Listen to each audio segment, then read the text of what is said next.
আলহামদুলিল্লাহ, এখানে এসে অনেক ভালো লাগছে। আজকে এসে অনেক ডিফারেন্ট কিছু দেখলাম, সেটা হলো সপ্তবর্ণ স্কুলের একটা দেখলাম, ভালো লাগছে। আর আসলে মনোমুগ্ধকর পরিবেশে অনেক অনেক ভালো লাগছে। এবারের আয়োজন একটু ভিন্ন লাগছে, গত বছরের চেয়ে এবার একটু আপডেট মনে হচ্ছে। লোকজনের কোলাহলটা বেশি, সবাই খুব এক্সাইটেড, সবাই ছবি নিয়ে ব্যস্ত আছে, সেলফি নিয়ে ব্যস্ত আছে। আমিও ছবি তুলছি। হচ্ছে উল্লাপাড়া বাংলাদেশ শিল্পকলা একাডেমি উল্লাপাড়া উপজেলা শাখা থেকে এখানে এসেছি। প্রতি বছর আমরা এই অনুষ্ঠানটার জন্য আসলে অপেক্ষা করে থাকি যে আমাদের প্রত্যেক বছর আমাদের বাচ্চারা সারা বছর ধরে বাচ্চাদেরকে আমরা ট্রেন করে এখানে নিয়ে আসি। আমি নিজেও এখানে পারফরমেন্স করেছি আজকে। এই স্টেজটা আসলে একটা জাতীয় স্টেজ হওয়ার কারণে আমাদের একটা ইমোশন হয়ে গেছে।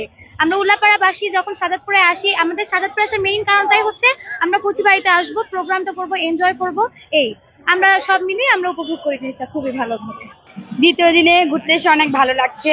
প্রতিবার আমরা সাংস্কৃতিক কর্মীরা সবসময় ব্যস্ত থাকি কাজের জন্য। এবার প্রোগ্রামটা সুন্দরভাবে সাজানো হয়েছে। প্রথম দিন আমরা সিরাজগঞ্জে প্রোগ্রাম করে সাজাদপুর প্রোগ্রাম করছে, দ্বিতীয় দিন সিরাজগঞ্জ। এই জন্য আমরা একটু সুযোগ পাইছি, ঘুরতে আসছি। পরিবেশটা অনেক ভালো লাগছে। এই উৎসবটা সাজাদপুরবাসীর জন্য একটা প্রাণের উৎসব।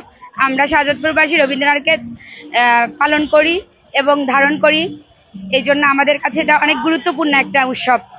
রবীন্দ্র জন্মজয়ন্তী আমরা এবার অনেক উৎসবমুখর ভাবে পালন করেছি। আজকে আমাদের রবীন্দ্র জন্মজয়ন্তীর দ্বিতীয় দিন।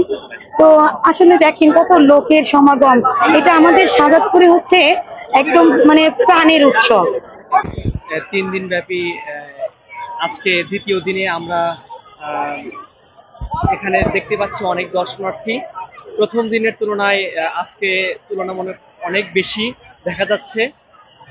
আমরা প্রতি বছরই 3 দিন ব্যাপী সাজাদপুরে রবীন্দ্র স্মৃতিধন্য সাজাদপুরে 3 দিন ব্যাপী অনুষ্ঠান করে থাকি।